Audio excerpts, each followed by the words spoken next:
दोपहर 3 बजे का समय था। दिल्ली की सड़कों पर बारिश होने के बाद ठंडी हवा चल रही थी। लोग जल्दी जल्दी अपने घरों की ओर जा रहे थे। एक छोटा सा लड़का लगभग 14 साल का एक पुराने होटल के बाहर खड़ा था। उसके बाल भीगे थे, कपड़े फटे हुए और हाथ में एक छोटा सा जस्ते की कटोरी थी।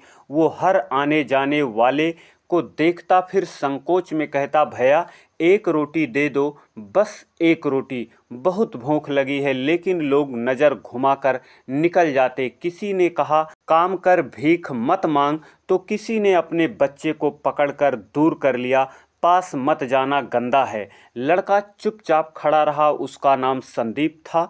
पिछले 2 दिन से उसने ठीक से कुछ खाया नहीं था। जुग्गी में बुखार से तप रहा था। संदीप रोज सड़कों पर निकलता, किसी से थोड़ी सी दया की उम्मीद लेकर।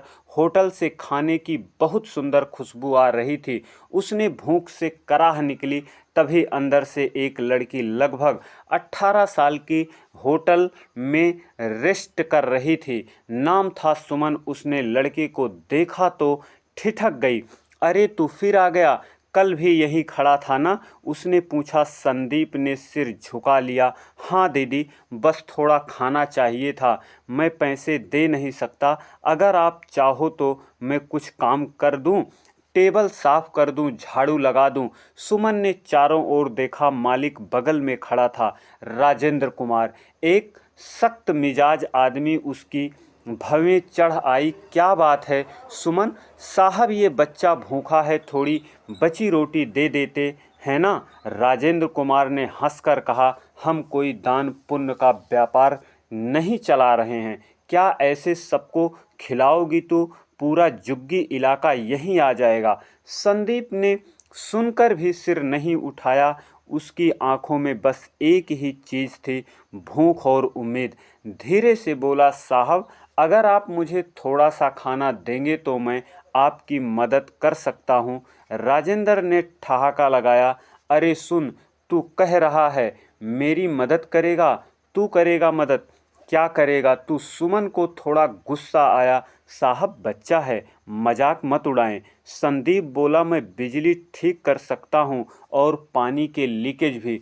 पहले जहाँ रहता था वहाँ चाचा जी इलेक्ट्रीशियन थे, मैंने उनसे सीखा है। राजेंद्र फिर हंसा। वाह, अब ये झूठा मिस्त्री हमें सिखाएगा कि होटल कैसे चलता है।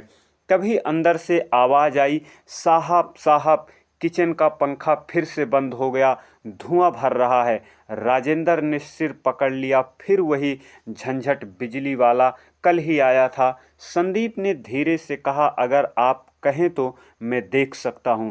राजेंद्र कुछ पल के लिए चुप रहा, फिर व्यंग से बोला, चलो देख ही लो। वैसे मरम्मत वाला आएगा तो तब तक कुछ नहीं चलेगा। संदीप अंदर आया। सभी लोग हैरान होकर देख रहे थे।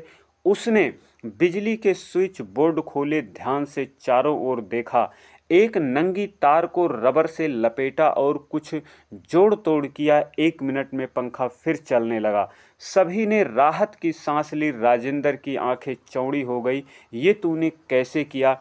संदीप ने हल्की मुस्कान दी। बस तार उल्टा जोड़ा था साहब, अब ठीक है। सुमन के चेहरे पर गर्व झलक रहा था। उसने तुरंत रसोई से 2 रोटियां और दाल लाकर प्लेट में रखा। ये लो, उसने कहा, पहले खाना खा लो। संदीप ने दोनों हाथों से प्लेट पकड़ी। उसकी आंखों में चमक थी। धन्यवाद दीदी, आपने मुझे सिर्फ खाना नहीं दिया, भरोसा दिया।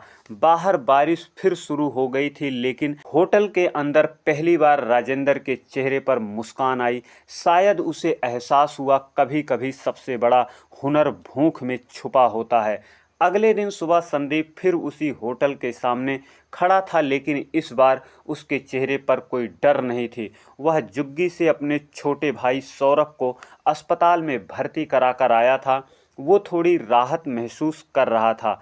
होटल के अंदर सुमन काम में लगी थी। उसने खिड़की से देखा, मुस्कुरा दी। अरे तू फिर आ गया? संदीप बोला, हाँ दीदी, आज काम करने आया हूँ। आप कहें तो मैं झाड़ू लगा दूँ, लेकिन तभी अंदर से राजेंद्र कुमार की तेज आवाज आई, सुमन उस लड़के को अंदर मत आने देना। कल उसने एक बार मदद कर दी, इसका मतलब ये नहीं कि अब यहाँ काम करेगा। सुमन कुछ बोलती उससे पहले संदीप ने नम्रता से कहा, ठीक है साहब, मैं बाहर ही रहूँगा, बस अगर किसी चीज़ की ज़रूरत हो तो बुला लेना। राजेंद्र कुछ बड़बड़ाता हुआ अंदर चला गया, लेकिन किस्मत को शायद कुछ और ही मंजूर था।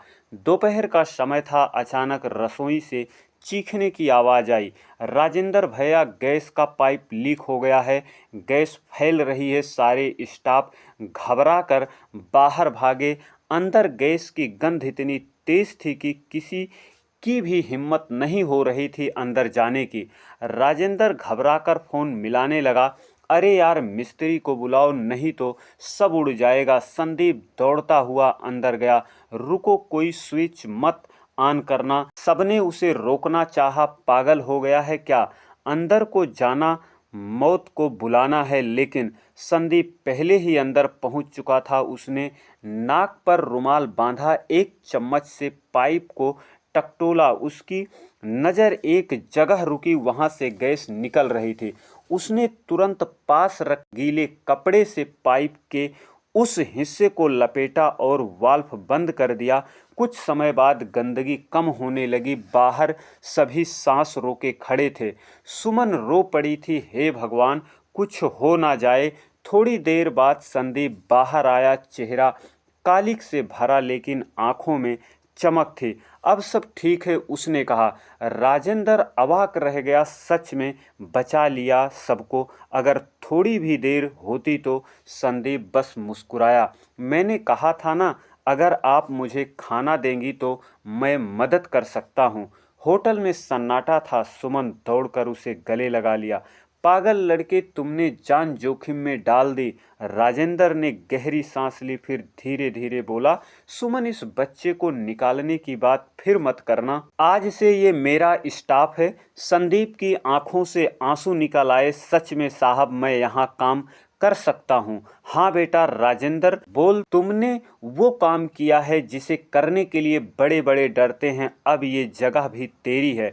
सुमन ने तुरंत रसोई से गर्म रोटी और दाल की प्लेट निकाली। अब आराम से खाना खा हीरो, आज पूरे होटल ने तेरी वजह से सांस ली है। संदीप बैठा खाना खाने लगा। हर निवाला उसे अपने भाई सौरभ की याद दिला रहा था। दीदी, अब मैं हर दिन काम करूंगा, पैसे बचाकर सौरभ को ठीक करवाऊंगा। सुमन ने उसके सिर पर हाथ फेरा, जरूर बेटा, तू जरूर करेगा। भगवान ने तुम्हें इसलिए भेजा है, दूसरों को रोशनी देने के लिए। बाहर बारिश फिर शुरू हो गई। सड़क पर गाड़ी की आवाज़, हार्न, लोगों की चहल पहल, लेकिन होटल के अंदर एक नई रोशनी जल चुकी थी। राजेंद्र दूर खड़ा था, चेहरे पर गंभीरता के साथ। उसने खुद से कहा, मैं कितना गलत था इस बच्चे के बारे में। असली आदमी वही होता है जिसके दिल में हिम्मत और दूसरों के लिए करुणा हो। उस दिन के बाद उस होटल में सिर्फ झाड़ू पोछा करने वाला लड़का नहीं रहा, वो सबके लिए एक स्टार बन गया, जिसने अपनी भूख के बदले में सबकी जिंदगी बचा ली। 3 महीने बीत गए। वह होटल अब इलाके का सबसे पसंदीदा होटल बन गया था। लोग सिर्फ खाने नहीं बल्कि संदीप को देखने आते थे। वो छोटा लड़का जिसने अपनी हिम्मत से सबका दिल जीत लिया था। अब उसके भाई सौरभ की तबीयत भी ठीक हो गई थी। दोनों पास की झुग्गी से निकलकर होटल के पीछे बने एक छोटे कमरे में रहते थे, जो राजेंद्र ने ही उन्हें दिया था। एक दिन होटल में एक औरत आई, साधारण कपड़ों में थकी हुई सी। जैसे ही उसने संदीप को देखा, उसकी आंखों से आंसू बहने लगे। संदीप, तू है ना मेरा बेटा? होटल में सन्नाटा छा गया। राजेंद्र और सुमन दोनों हैरान थे। महिला ने कांपती आवाज में कहा, तू 4 साल का था जब तू मेले में खो गया था बेटा। मैंने हर जगह ढूंढा। संदीप की आंखें भर आईं। वो धीरे से बोला, माँ। महिला ने उसे कसकर गले लगा लिया। सुमन की आंखों में भी आंसू थे। राजेंद्र मुस्कुरा रहा था।